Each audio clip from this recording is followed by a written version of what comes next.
Hello. Nice to be back. I haven't been at church for a little while because of work scheduling, so it's really, really just an absolute pleasure and a real blessing to me to be back in the room. So, thanks. Oh no, I've been found out. But yeah, no, really pleased to be here and speaking on building a better future. Funnily enough, it was actually one of the topics I did the first preach I ever did on. So it was quite nice to kind of come back to it a little bit but from a different angle. So I have just come back from holiday, hence why I'm a little bit all over the place, resettling back into normal life and being at home again. But I would definitely recommend, if you've not yet been on holiday this summer, do go. It's really good. If you've picked this week coming, kudos to you, because you've picked a really good week. It looks like it's going to be a scorcher. But one thing I noticed is I'm not very good at holidaying. I tend to go, and then I'm sort of on tenterhooks the entire time. There's a very high level of expectation for me with holidays, that is going to be this amazing, restorative, curative kind of week or 2 weeks away, and I'm going to come back a whole new person. Instead, what happens is I can't pack, because I'm like, well, I don't know what the weather's going to be. Do I pack 4 jumpers? Do I pack shorts? What do I pack? I don't know. A raincoat? An umbrella? My snow gear.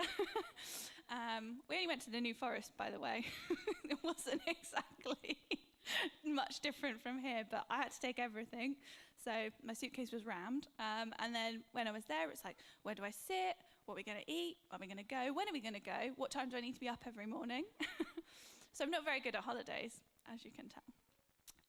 But it kind of got me thinking, actually, that I think the reason behind why I don't like holidays is because I'm someone who likes to be organised, likes to know exactly what's coming. So with the packing, I want to know what weather I'm expecting, because I only want to put in what I'm going to wear. I did actually end up taking 2 jumpers that never came out of my suitcase. So not ideal, but they had a good journey there and back. And I think that can definitely be one of the reasons why it's quite hard to imagine what building a better future might actually look like. It can be the small things like packing for a holiday, but it can actually be some of the bigger things as well, and a kind of slightly different thing that I kind of worry about day to day, which other people might as well, sustainability, and particularly eco-guilt as well. That's one thing as a young person that I'm like, oh no, how am I going to save the planet?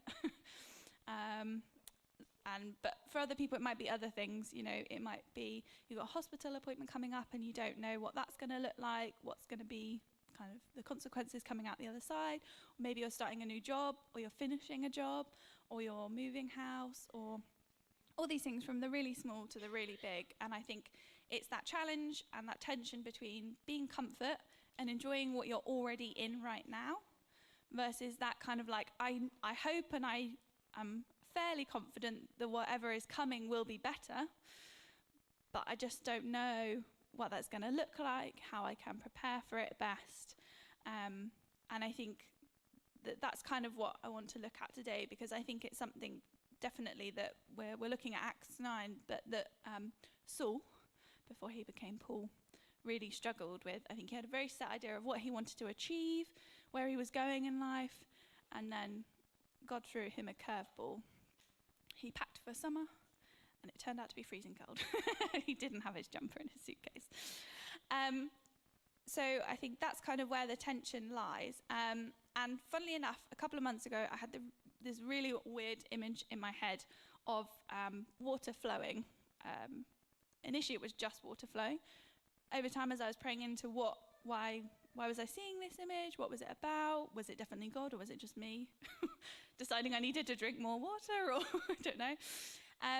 It kind of moved and changed, and I started to realize, particularly as I started writing for today, that it was, I think, something that God wanted me to share with all of you today.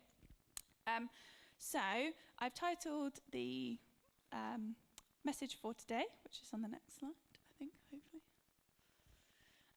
Future process, people powered by God.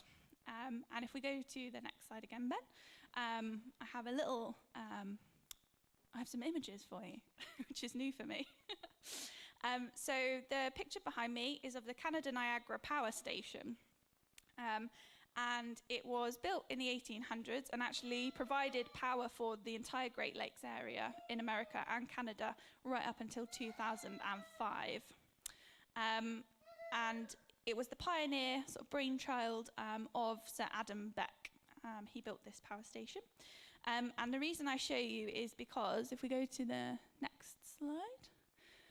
So this is a massive tunnel, and there's a guy stood in there with all his kind of rock climbing gear on. And he just had lived by Niagara Falls for a very long time. He had watched as the kind of native people used to harness the power of Niagara Falls and the river to be able to fish and to live, but also to power things as well. And he decided that he wanted to do the same thing. And so this was where this idea came from. And he built the power station just to one side of the falls. And he used the power of the falls itself to collect water, power 16 generators that then produced electricity for the whole area before they came gushing back out again. These are the generators. Before they came gushing back out through those tunnels and back into Niagara Falls and into the river. And I actually saw this on my guilty pleasure watching, which is abandoned engineering, because I love the post-industrial aesthetic and like ruins and kind of old buildings that aren't used anymore, which is what the power station was on it, and this is how I came to see about it. But as I was watching it, I just, again, felt that image come into my head of that flowing water, and of that idea of the water coming through a process. So it's coming through lots of different stages. It's coming, from the falls itself, it's coming into the power station, it's generating something else which is going off in a different direction, but the water itself comes back down into the falls ready to be used again. And I think there's lots of different examples of that. So like the water cycle, which is amazing. All the water that we have in the world is the water we'll have forever and ever. And that's slightly mind-boggling to me, that God created just enough water to keep us going forever. That's kind of what this cycle at the power station involves. But it came to my mind that actually it's a really good image of what God is doing with his church. We're going to go through the story of Paul's conversion in a moment, and I think it kind of nicely illustrates how that goes round. So, God is the source. He provides all that we need, whether it's, really basic stuff like food, a house, but also like the friends and the family around us who support us and encourage us and build us up.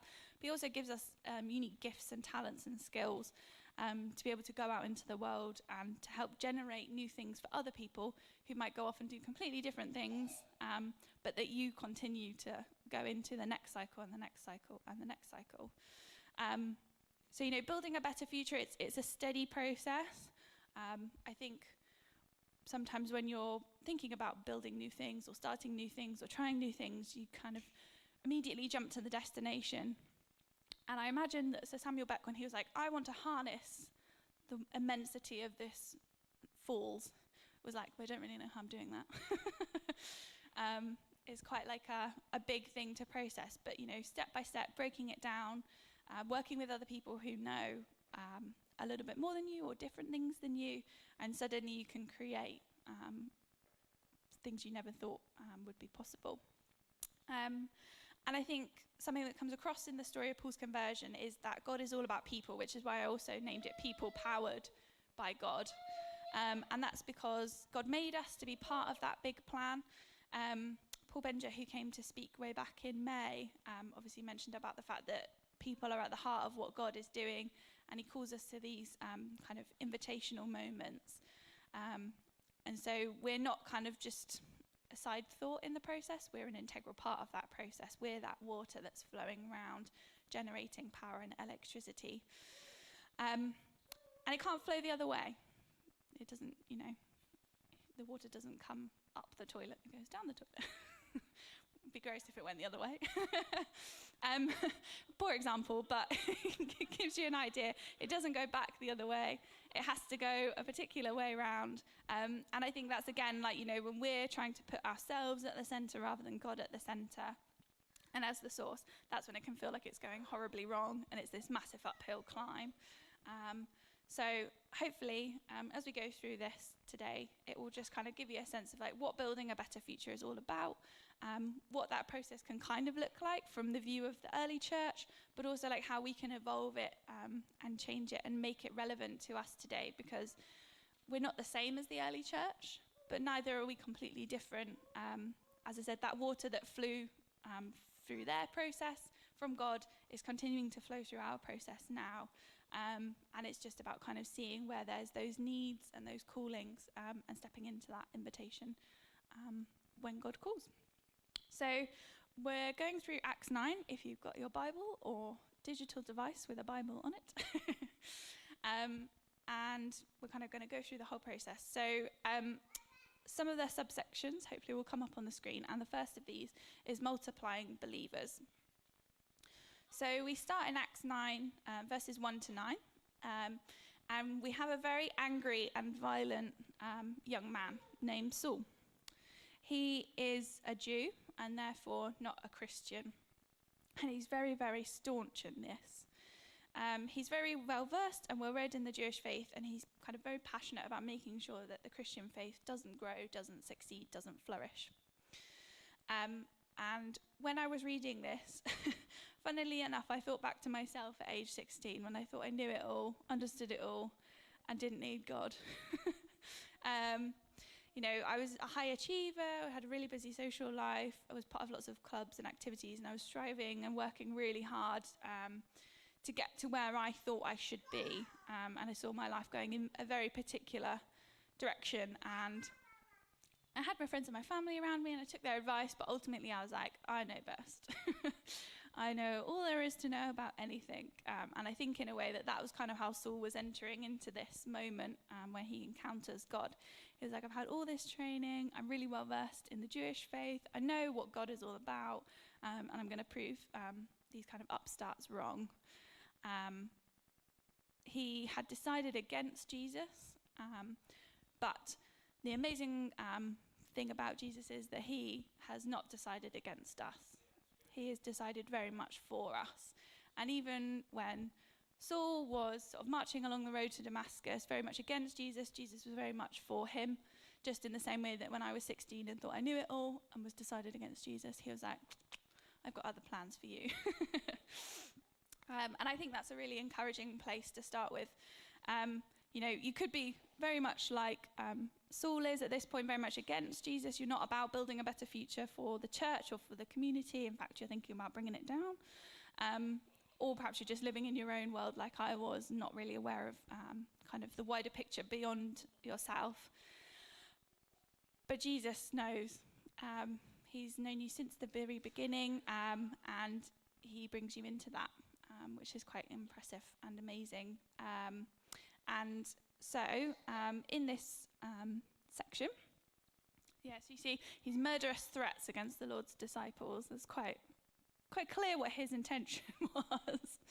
And he specifically got this letter from the synagogues to get rid of people who follow the way, which is what the kind of Christian faith was originally known as. And then it's at this point, as he nears Damascus on his journey, suddenly a light from heaven flashed around him. He fell to the ground and heard a voice say to him, Saul, Saul, why do you persecute me? And it's quite interesting to see that at this point, God could have been like, what the heck, man? Why are you doing this? Like, go away, and just sort of like somehow magically turn Saul around and just sent him back where he came and stopped him from doing what he was going to do. But instead, he asks him a question and quite softly and gently says his name several times, which is quite a common trait that God uses when he's speaking to people. He'll quite often say, particularly like with Martha, he says, Martha, Martha. And again, sort of for the people of Jerusalem in Matthew as well. And I think it doesn't always, it's not quite as dramatic here as for Saul, but, back in my own faith journey, it was something as simple as being invited regularly to the youth ministry by some of the young people there, Chelsea being one of them. And I was like, nah, I don't want to go to youth. That sounds boring. Why would I want to spend my time on Fridays going to that? It sounds lame. I'm not into Jesus. Doesn't really apply to me. But just every so often, someone like Chelsea or Tasha or Jenny would come along and they'd just say, we're just playing some games, just having laughs. Come along, try it out. If it's not for you, it's not for you, but give it a whirl. And that I definitely think was the same sort of moment. It was God coming along and saying, Rebecca, why not try this thing? You don't know until you've tried. As all mums and dads like to say about vegetables.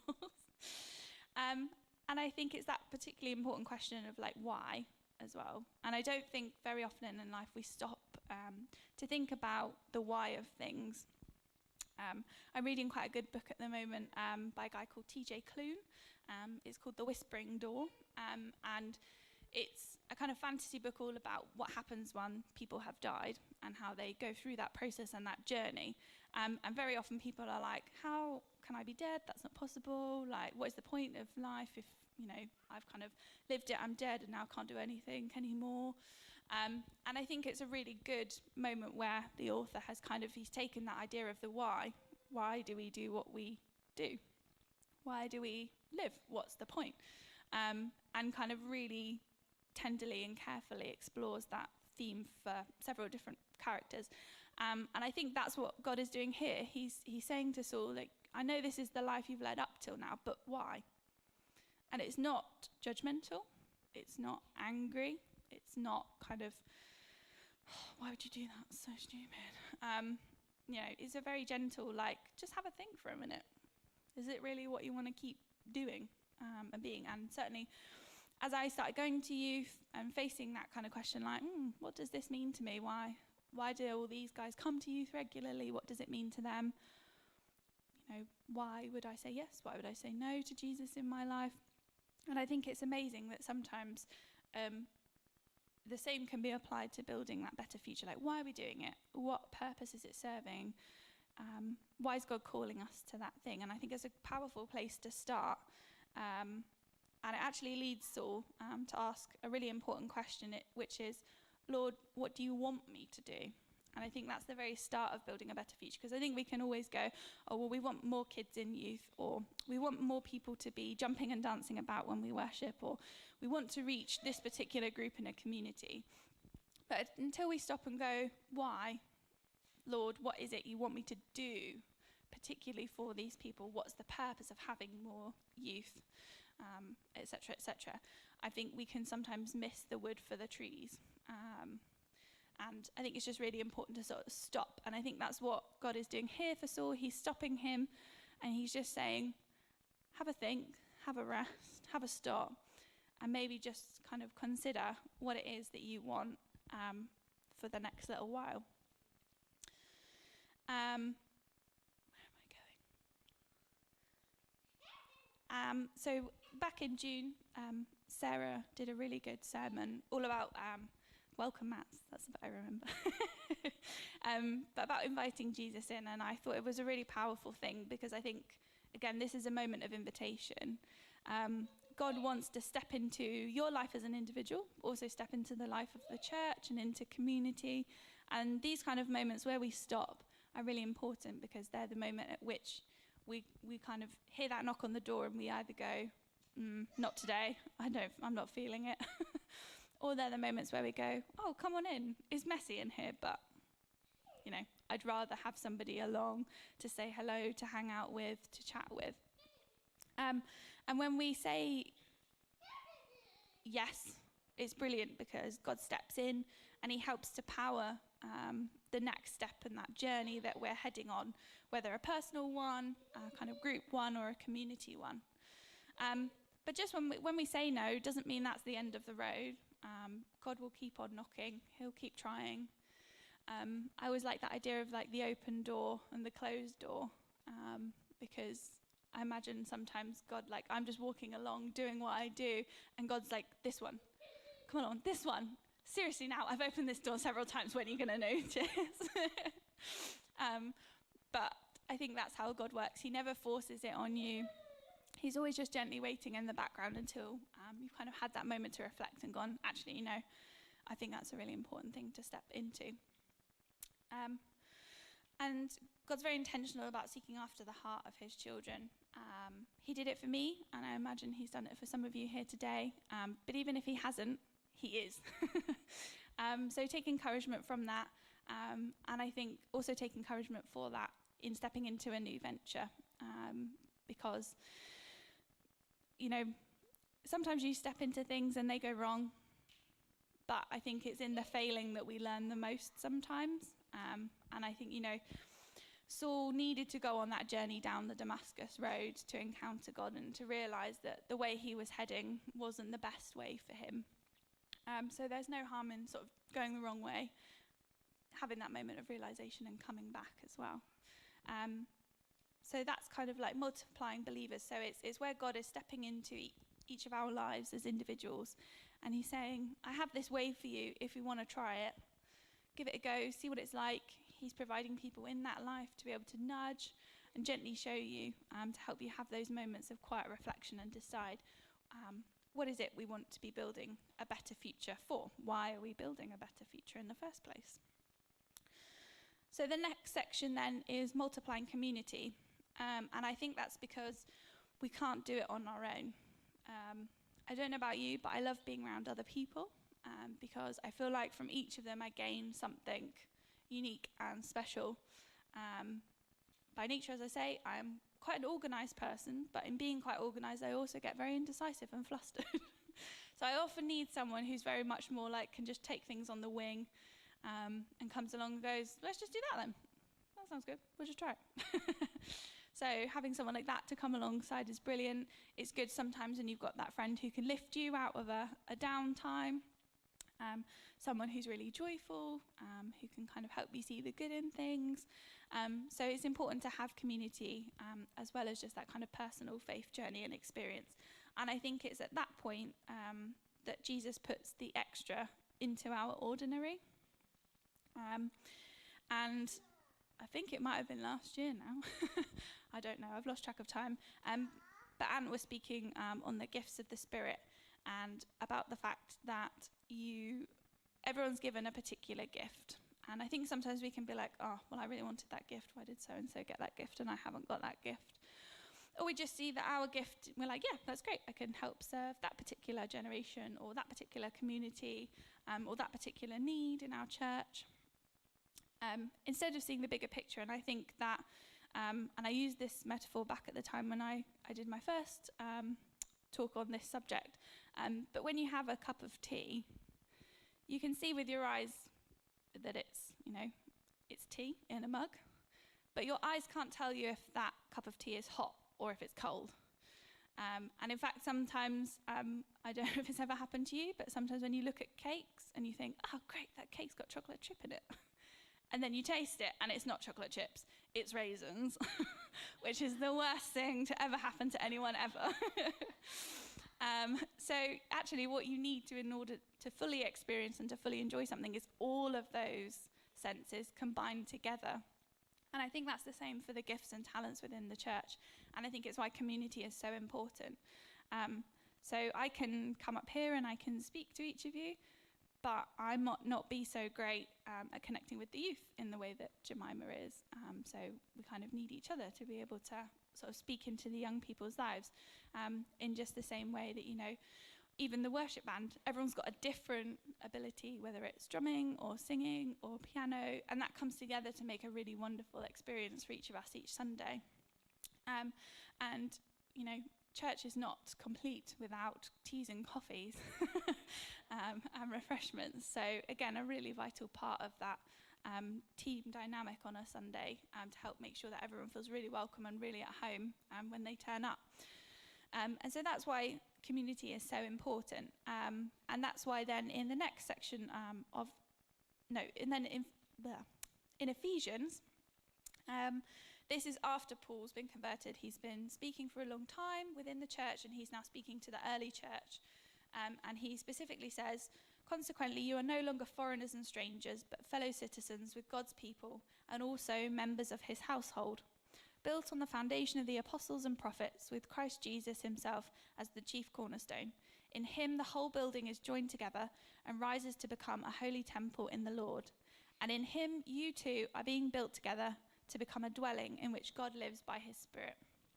And I think the only reason that Paul is able to write those words when he's speaking to the church in Ephesus at the point when this is being written is because he actually experiences community for himself firsthand and in quite a miraculous way.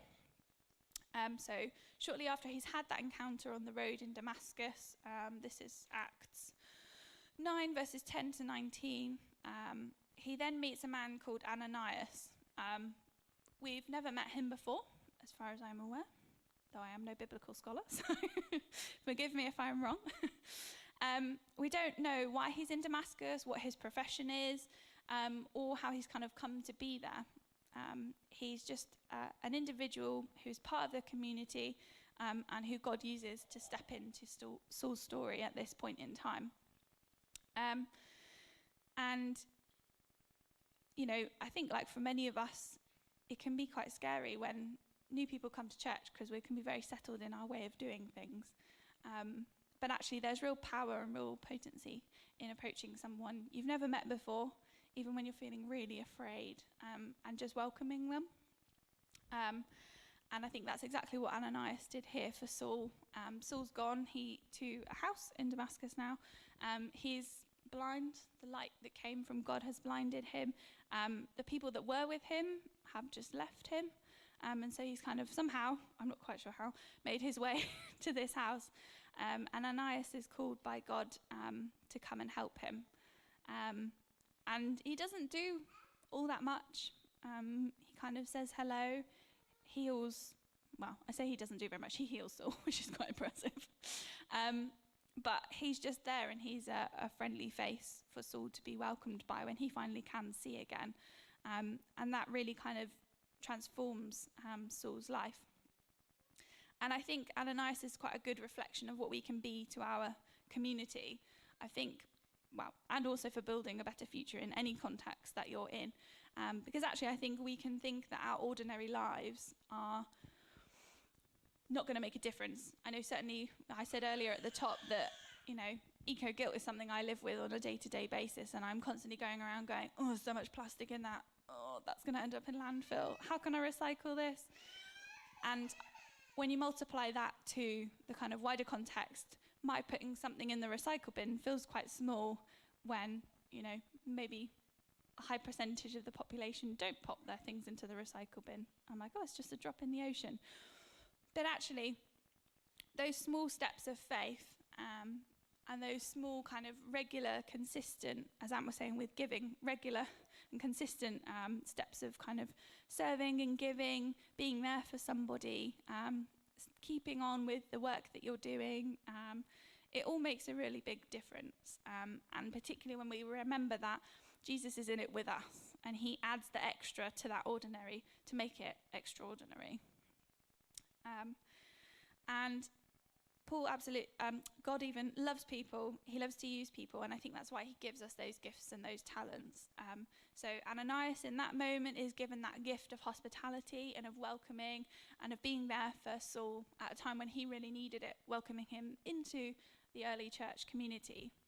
But from there, you know, Paul, becoming Paul, he then has his own gift. He can speak, and he goes on to write all these letters to the churches as the early church grows and develops. So everyone's different, but together there's something really amazing that can happen as a result of that.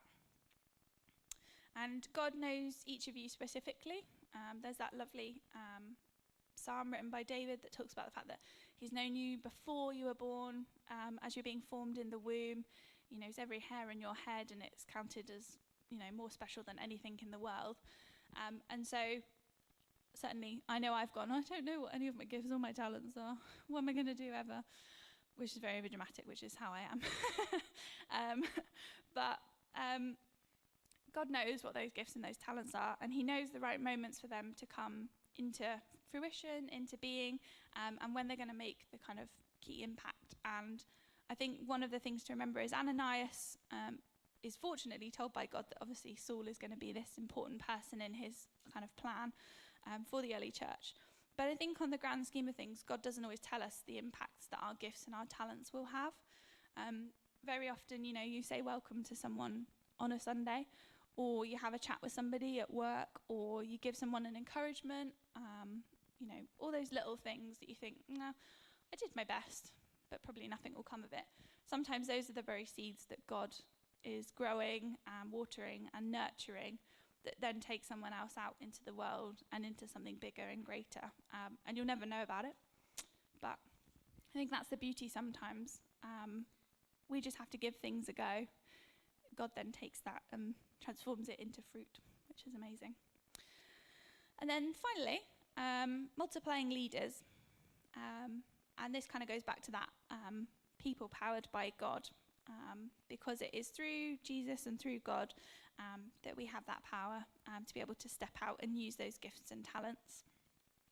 So I said earlier that Ananias was told about the kind of plans and purposes for Saul in God's plan. That's in verse 15 of Acts 9. And it says, "Go, for Saul is my chosen instrument to take my message to the Gentiles and to kings, as well as to the people of Israel." But it's interesting enough that I don't think at this point Saul knows that that is something that God has planned for him. Ananias knows, but Paul is completely unaware. And I think sometimes that's the amazing bit about community. So when you say yes to Jesus in your life, when you get plugged into community in the way that Saul goes on to be, it's other people that quite often show you the way. They notice a gift or a talent in you. They encourage you, they harness it in you, and then from there you're able to grow and develop and perhaps go on and help somebody else to develop theirs. And that's exactly what Ananias is doing here, and what the disciples, as Paul continues that journey, goes on to do as well. And I think probably we can all think of someone in our lives, whether in a church context or actually a home context or a work context, who has come up to us and gone, I can see something in you, and I'd really like you to, work on that, build on that. I'm here for you, and can kind of help show you the way. And certainly I can think of a few. So back at secondary school, I had quite a few teachers who saw something in me, and hence why I've gone into the heritage sector rather than any other work-based sector, and that's thanks to my history teachers, Mrs. Robinson and Mrs. Waite, who not only was their passion so contagious for history and the past and learning about it, but also that they saw something in me. They were like, you've got it. You've got what it takes to kind of love history, understand history, explore history, and share it with people, and we want to grow and harness that in you. And hence why I went off to do a history degree at university. But actually, even some of the smaller things, it was a maths teacher, Miss Locke, who got me through GCSE maths, because I definitely would not have done it in my own strength. Maths is not my forte. So, she was still able to go, I can see that potential in you to get this grade, and I'm not going to stop until I've helped you to be able to see that in yourself and to reach that potential. But equally, in a home context, my mum is very good at reminding me when I need to calm down. So a very good example is that my brother sat in my favourite chair whilst we were on holiday, and I got very upset about this. I was like, I can't possibly sit on any other chair. This is my chair. I'm a 26-year-old woman with a favourite chair. It's not really appropriate. And so she was able to kind of say, look, I know it's your favourite chair. It's really comfy and it's nice to sit in. But on the grand scheme of things in life, is it going to make a difference if you don't sit in it for 5 minutes? I was like, you know what, probably not.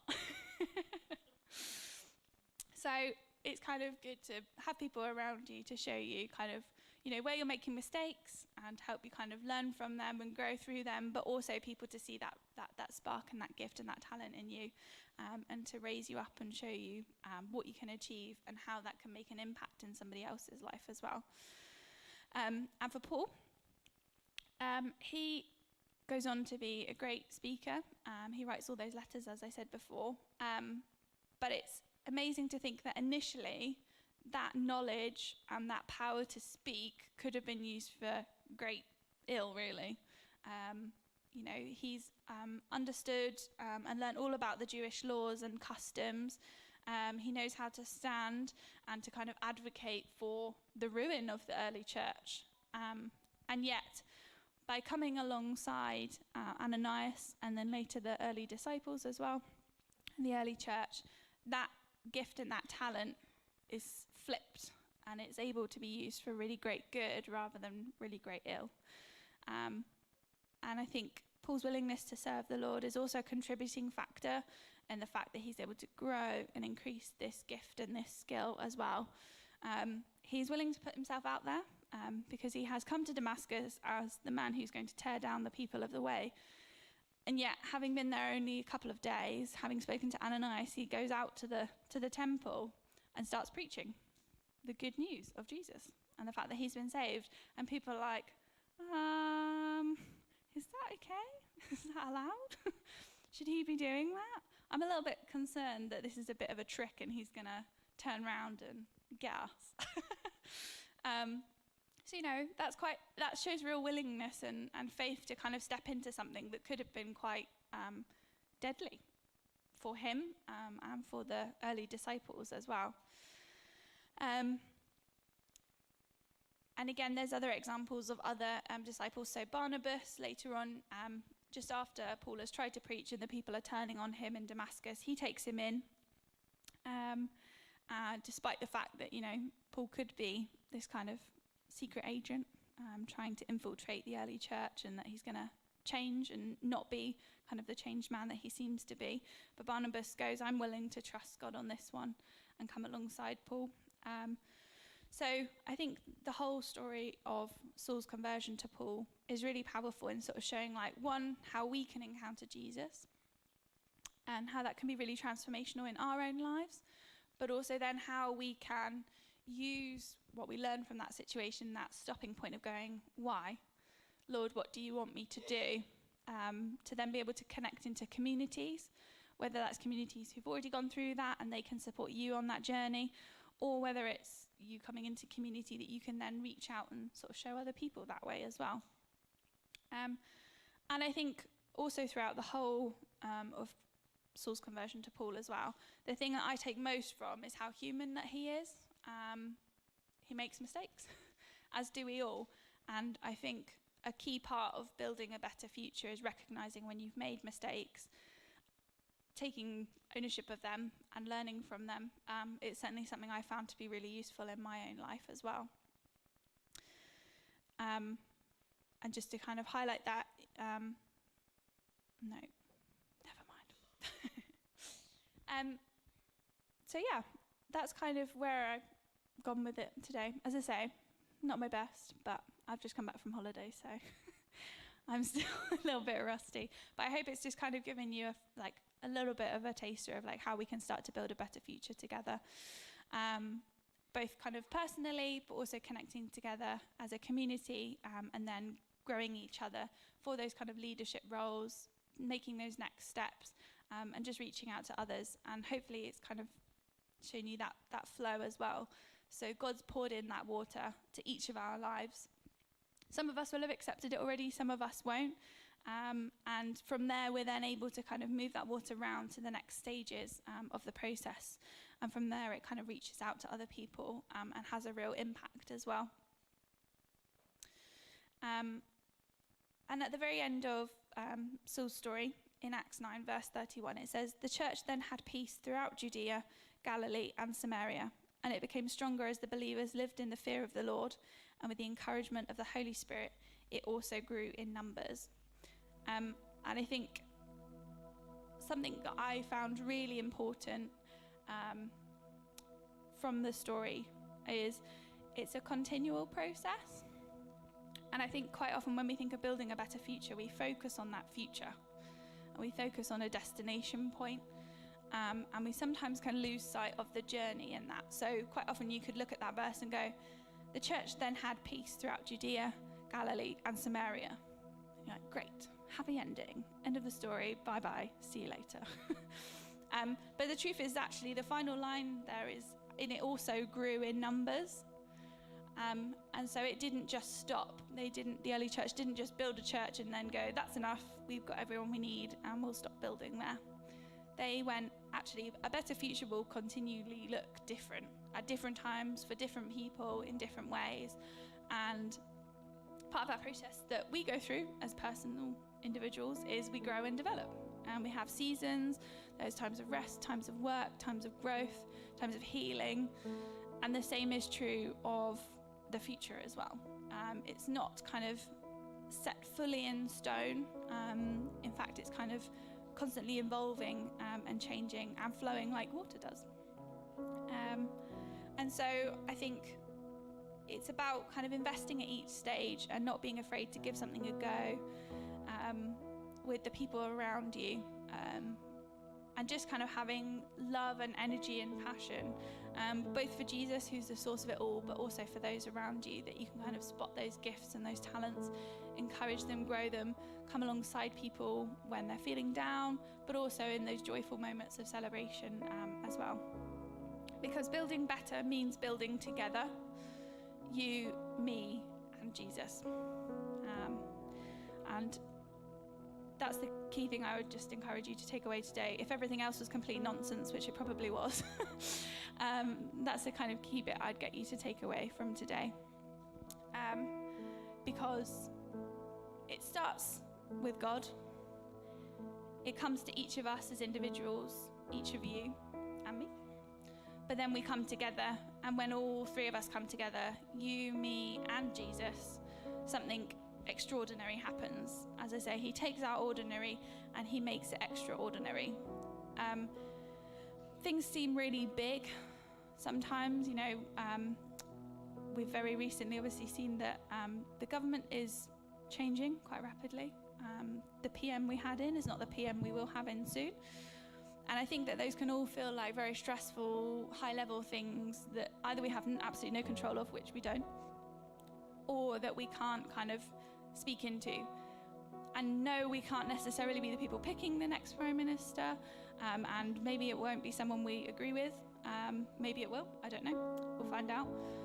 But by each little step of faith, by just coming alongside somebody, talking about it or stepping into their situation and how this big change will affect them on the small scale, that's extraordinary. And I think sometimes we forget that.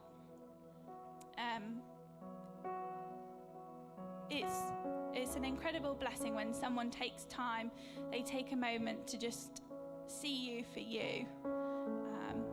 And I think that's definitely something that Jesus does. He saw Paul for the person that he could be, not the person that he was. And I think it's very easy for us to go, well, this is who I am and this is who I will always be. But actually, God sees the potential in you, the people around you see the potential in you, and you can all see the potential in other people. And I think the more that we can come together and celebrate life's little moments, the smallest thing to the biggest thing, I think it's a really powerful thing, and it will build a much better future for church, for our local community, but also for our world as well. So small dips in the pond create what appear at first to be very little ripples, but actually they grow and they expand and they bounce off of other things, maybe starting new ripples that flow and continue on. And we don't always see where they'll end up, but they do have an impact. So today I think we're all going to probably be at different stages of that journey. And so if you don't know Jesus, he's just knocking on the door, waiting to be let in. And maybe the house is a tip and you're like, oh God, I can't possibly receive guests today. That's fine. Jesus doesn't care what the house looks like. He just sees the potential of having a little chat, a little conversation. In the book I'm reading that I mentioned earlier, it's quite nice because it's set in a little tea shop. And it says, the first cup of tea you have, you're a stranger. The second cup of tea you have, you're an honoured guest. By the third cup of tea, you're our family. And I think that speaks quite powerfully to the fact that the smallest thing, just sharing a cup of tea, just having a conversation, letting Jesus in, it's not necessarily groundbreaking in the way that Saul's conversion was. I'm not anticipating anybody experiencing a bright light on the road that causes them great stress. But it does just start a little journey and a little conversation, and it gives you a moment to just reflect and sort of ask those things like, why? Why are you doing what you're doing? And Lord, what can I do for you now? But maybe you've already taken that first step. You've invited Jesus in, and now you're just in that process of developing your faith. You're wondering what those initial small steps of faith look like. And I would definitely recommend, chatting to members of the church, joining through the Connect card, just coming along to one of the small groups or one of the other events. The picnic in the park, I think, sounds amazing. Because that is that second cup of tea. You're an honoured guest, and we're really excited to have you, and we want to get to know you and encourage you and support you in that journey. And I think also it's like sharing those experiences as well. I was never very good at reading the Bible, and then Mum just started inviting me to devotionals on the Bible app. And now I can quite happily just sit and read the Bible, engaging with God's word. And it's quite a daily thing for me. Even on holiday, that was something I made sure I did every single morning, because it just sets me up for the day in a way that I can't explain. It's just really like soul fulfilling, and something, you really get something out of it. And maybe there's other things, starting out on this faith journey, you're like, oh, what's prayer? I don't really know how to pray. How do I engage with the Bible? What does worship really? What's the point of worship? How do I connect in more with that?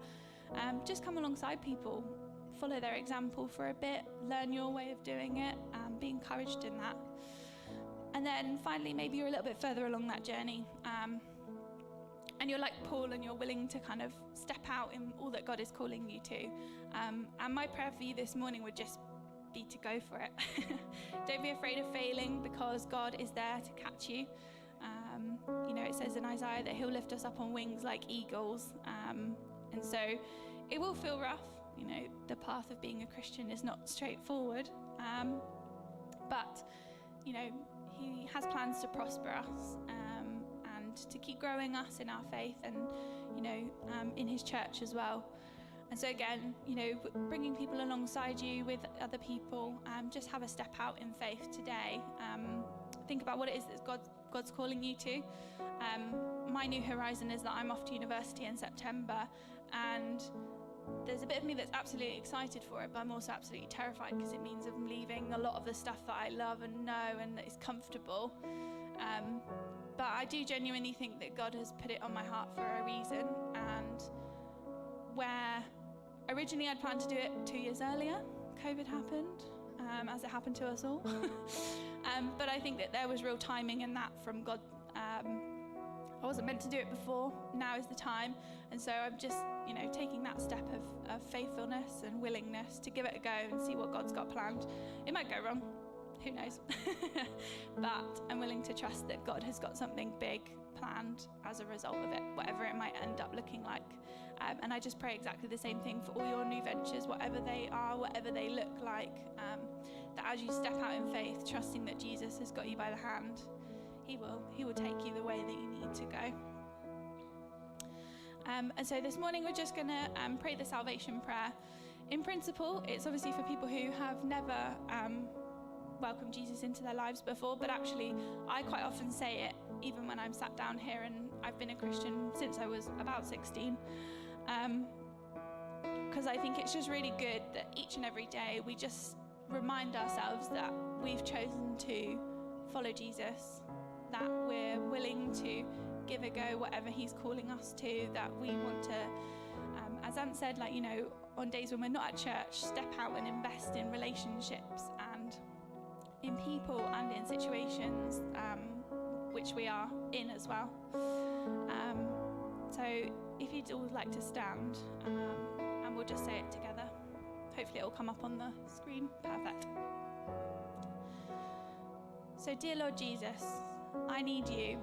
I need your grace to forgive me and your love to change me. Thank you for dying on the cross for me. Please forgive me for the sin in my life I accept you as my Lord and Saviour. With your help, I will live for you. Amen. And praying that prayer today, if it's the very first time, I would encourage you to come and chat with one of the leadership team, just so they can help sort of point you and direct you into that next step of faith. But equally, if you've prayed that prayer for the 100th time, take it with you into your day. Share it with those around you as you go and have a cup of coffee next door, chat with friends, welcome somebody new. Because I think it's really powerful to hold tight to those moments and those feelings of having Jesus near. And so I'll hand you back to the band, and I just pray that you have a really blessed week, and that whatever a better future looks like for you, that you know that Jesus has your back, and that the church is always here for you, just as it was for Saul when he had that moment on the Damascus road and his life was completely changed.